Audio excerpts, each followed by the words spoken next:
Good morning, people of the interweb.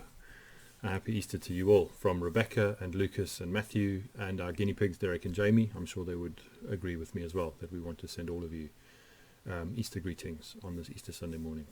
I also thought I'd dress up a little bit. Thought this morning a t-shirt would not do, so this is what I look like on a Sunday most Sundays. So there you are. I remember in 1997 going to see the film Gattaca for the first time when it came out, and it being this remarkable story about the ability that we would have in the future to at birth extract the DNA from the blood of a child and get an idea of all of the genetic traits that were theirs, including their susceptibility to disease and all kinds of things. It's a very powerful story about the human spirit and about the way that superiority genetically and in all kinds of ways shapes people's lives structurally in that film, and without it being quite so structural, certainly within ours as well. It's a really chilling but also intimate portrait of identity, of uniqueness, and of weakness and vulnerability within that.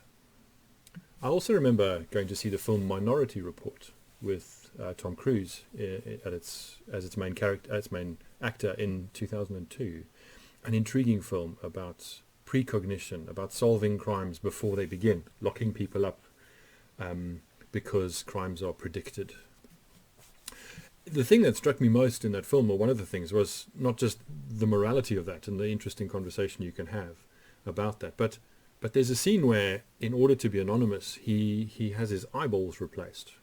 Because like our fingerprints, like our DNA, unless we're identical twins, but even then, with regards to DNA, that's no indicator of personality or of temperament necessarily.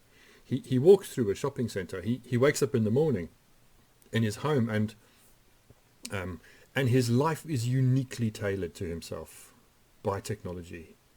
It's all about him. And he walks through the shopping center past glass screens that greet him by name, and then show advertising to him that is bespoke advertising just for him because of his previous shopping experiences and because of his the clothing that he's wearing. And everything about him is analyzed, and he is sold in the shopping experience a uniquely unique life. So Easter is about many things. Easter Sunday is about many things. It can be excluding because we can shout a little too confidently and absolutely about the church's belief in a resurrected Christ and all that means, and we can tell people in a sense who they should be and why they should be like that, and not leave much room for doubt or for questions or for struggling with what resurrection means, even if we're sure what the death of Jesus means, either as an act of salvation for humankind or, as I said on Friday, in some ways a deep solidarity with all of human experience, and an unwillingness to betray love, but to follow that through to its logical course. One of the things that Easter is definitely about is our identity in relationship to other people. God's fundamental yearning expressed in the person of Jesus is to be in deep relationship with us, and to be in deep relationship with the best and worst of our human experience, the best and worst of our human nature, all of that. God longs for deep solidarity, deep relationship, deep experience of our lives. It's been both creeping and leaping ahead for a long time now. A journey towards the things that in the films Gattaca and Minority Report were science fiction to science fact, so that now you can send off a sample of your DNA, and you can get those who sell the kits want us to believe, and I think they're right, a reasonably accurate idea of your medical prognoses into the future, of all kinds of things, a lot of which is about what might be wrong with you. But you can find out now, in a way that in that film was unbelievable science fiction, exactly what your DNA says about who you are. And we also live in a world where you can't click on anything, you can't buy anything, you can't really do anything without someone harvesting some of that information and then selling you bespoke advertising on a screen. Someone saying, oh, you bought this, maybe you'd like this. Even if you click all the boxes that say, please don't do that to me, somehow there are loopholes, and we still have our lives watched and our lives tailored for us in ways that are largely about selling us things. But it is a bit creepy, and it is a little worrying.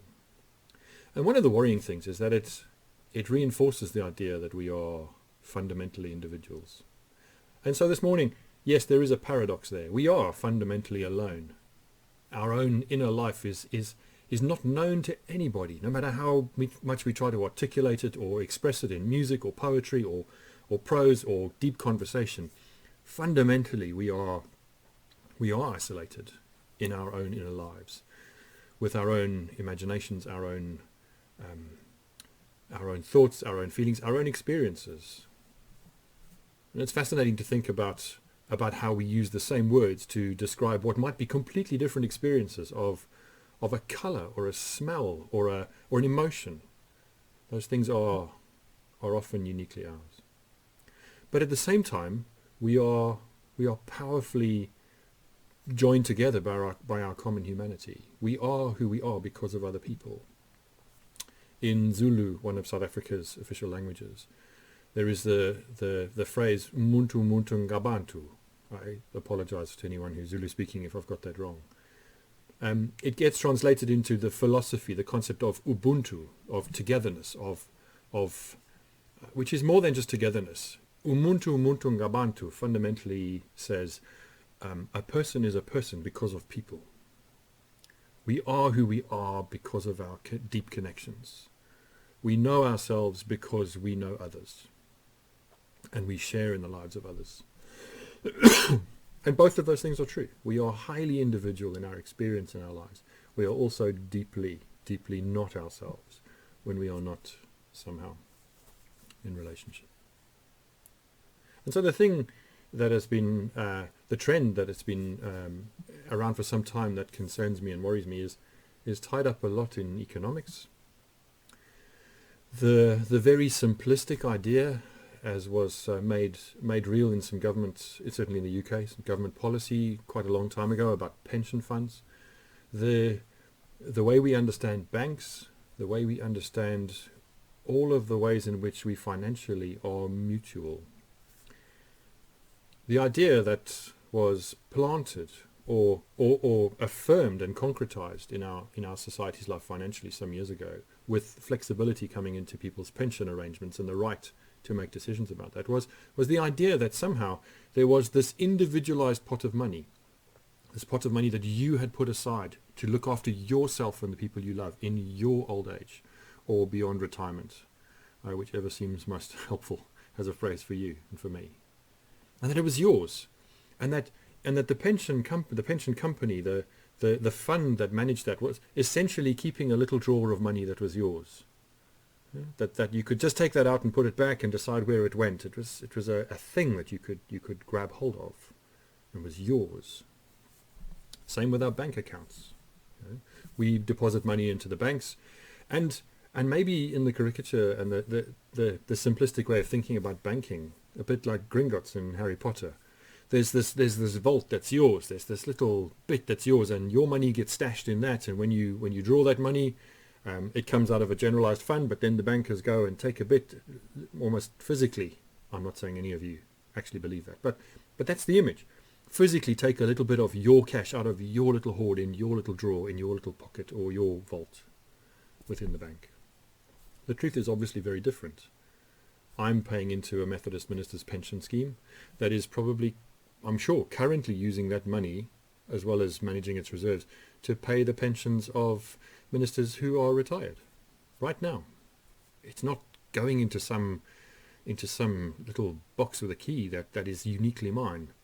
I contribute now. You do. We all do. We contribute in the way we bank and the way we invest in our pensions. We contribute into a system that uses what we have together for the benefit of all. It is mutual, which is the best and the proper use of that language in a financial context. But we've individualized it so powerfully. So we now have Disney Plus, which has been great the last couple of weeks. And Matt and I last night watched the next episode 5 of The Mandalorian, which frustratingly is only coming out one episode at a time on a Friday. But gosh, the good old days were like that, weren't they? You sat around waiting for 8 o'clock on a Friday evening, or whenever the next episode of the big thing was going to be on, and everyone gathered around that. Or you had, as we did when I was a teenager, this newfangled contraption that looked like a giant cassette recorder, where you would wait for the beginning and you would press the buttons together, the play and record, and then it would, if you tuned it properly, it would record that program onto a tape and you could watch it anytime you like. Oh, the freedom, the technology, the individualization of the shared watching experience. Things have changed. We suddenly were able to set things to record without us even being there to push the buttons. And now we don't even have to push any buttons at all. Certainly not on any kind of recording device that uses a big magnetic tape or anything like that. We just log in to a subscription service any time of day or night and watch whatever is available whenever we want it. And that's great, because it means that we're not all tied in the way we were before. But maybe we've lost something of shared experience, of mutuality, of what it means to not be an individual together. We're in this together. I've heard that said quite a few times about coronavirus. We're in this together, and we are. But that doesn't necessarily mean that we're in a healthy togetherness, that our togetherness is good. Because a bit like lots of other togethernesses in our lives, in our memories of these nations' place in warfare, in conflict, in battle, in history, a lot of that togetherness is about opposition. It's about having a common enemy. It's about having someone or something that we are fighting that draws us together. We become a tribe because we are needing to stand together. And I want to offer you what I think is the great gift of the Christian gospel, which is, well, one of them certainly, which is that we are given the opportunity, however we understand the mechanics of it in the events of Easter, with the death of Jesus and the resurrection of Jesus and all that they might mean to different people through time and now in the way we express them and understand them. We are given the opportunity to be together for something, not against something. That our being in this together is not about a togetherness in opposition in any way to a virus or a person or an ideology, a philosophy, another faith, another nation, because we're God's favourites in some way, or we think we are. That one of the great gifts of Easter is to be together for something. And that's not a uniquely Christian position to hold. Yeah? We can't be arrogant about that.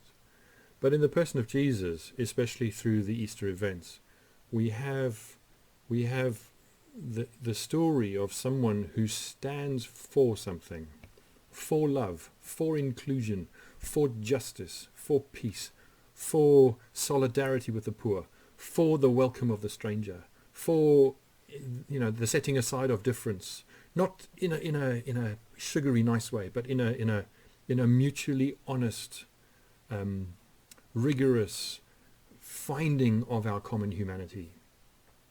That in the person of Jesus we have an extraordinary example of how to do that and what that costs.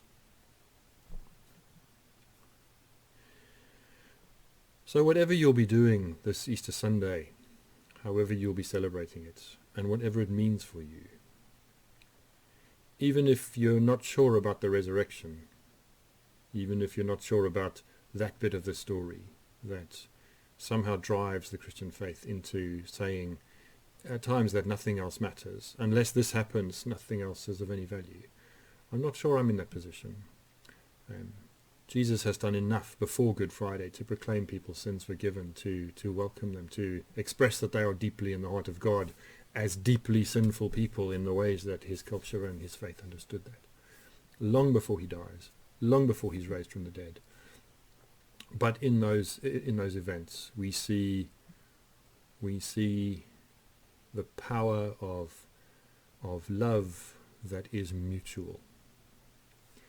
Because even in his struggles in Holy Week and at other times, as an individual, Jesus somehow is able always to transcend that and to live mutually, to live for the good of all, to speak for the good of all, to bear the consequences of doing that. And because he does that, to say to us that we are already loved. We are already God's precious children. We are already in the kingdom of God. But that God isn't going to force that upon us. It's ours to choose, it's ours to express, it's ours to find, it's ours to live out. One of the things that wearies ministers, and we're as guilty of it as anyone else, because we have a good moan too about the things we like and don't. One of the things that wearies ministers is conversation in church communities about preference, when those preferences are really not things that are of consequence, that are about style and individual, and the assertion of the individual. But of course that's part of being together, isn't it? We don't stop being ourselves when we come into a community, and as families and as church communities and in all kinds of ways in community more widely. We're always trying to find a healthy way through the thing we want to be together and the thing that makes that meaningful for us, which may be very different from the way that another person might find it or experience it or express it. And in the church's life, in music, in the length of a service, in the time of a service, in the way we go about organizing ourselves, in the length of a sermon, all kinds of things. And some of them quite trivial, but some of them really important for all kinds of reasons. How do we hold ourselves uniquely journeying through life in community with other people, so that those things somehow knit together into good news for ourselves and for everybody? That's the challenge of Easter in so many ways. God no longer being partial, God no longer having favorites, God no longer in the way we had understood God before, because it's not that God ever had favorites necessarily. God for us, with us, into all that lies ahead, in the privacy of the deepest emotions we have and the greatest joys and sadnesses that we could never properly express to any other person, however hard we tried, and all that it means for us to live in the company of others. God loves you. God loves me. You are not lost in any way in the great task that we have together to be people of justice and peace and hope and generosity. We are not asked to put ourselves aside in ways that lose our identity as individuals. You never stop having your DNA. You never stop being uniquely yourself in the way that the colors of your iris are only yours and yours alone, and everything about your life, your faith, your questions, your experience, your loves, your soul, those things being unshareable in some ways. But there's enough together for us to take very seriously togetherness that is not about what we're against, but what we are for. And I hope that out of coronavirus, we become people across the world who are a little more for things rather than against things. And we elect leaders who are a little more for things than against things. And we hear our politicians debate properly how they might, with different ideas of how that should work and what government means in the midst of that, how for the good of all we are building our society. And who knows what will happen with our money. But our banks and our pensions are part of us expressing togetherness. They are part of us sharing risk, sharing resources, sharing life. And it is fear most often that will want us to grab our little box and make sure that it's safe in our little corner.